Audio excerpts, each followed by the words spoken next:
Inovasinya ini.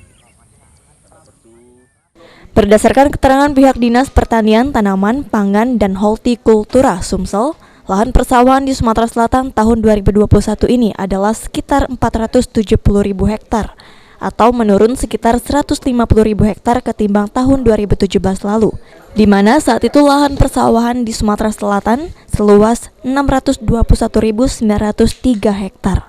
Penurunan tersebut sesuai dari catatan Kementerian Agraria dan Tata Ruang BPN.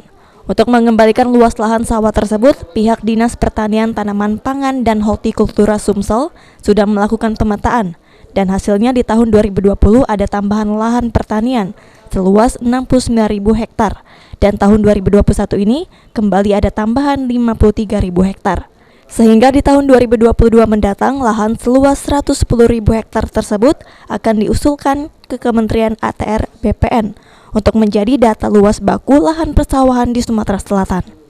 Penambahan luas lahan persawahan di Sumatera Selatan tersebut sangat diperlukan karena akibat dari penurunan luas lahan persawahan, produksi gabah kering giling turut menurun, yakni dari 4,9 juta ton gabah kering giling di tahun 2017 menjadi hanya 2,8 juta ton gabah kering giling di tahun 2020.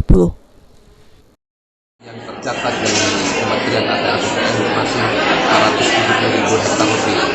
Padahal lahan kita pada tahun 2017 menurut data BPS, lahan BPS itu ada 621.903 hektar. Jadi ada kekurangan kita tuh 150.000 hektar yang belum bisa masuk ke dalam SK Kementerian ATR BPN. Pada tahun ini juga Dinas Pertanian telah melakukan updating data luas sawah di Sumatera Selatan. Kita melakukan ground check terhadap lahan sawah dengan membentuk poligon-poligon, sehingga kita akan mengusulkan kepada Kementerian ATR BPN untuk menjadi tambahan luas baku sawah di Sumatera Selatan.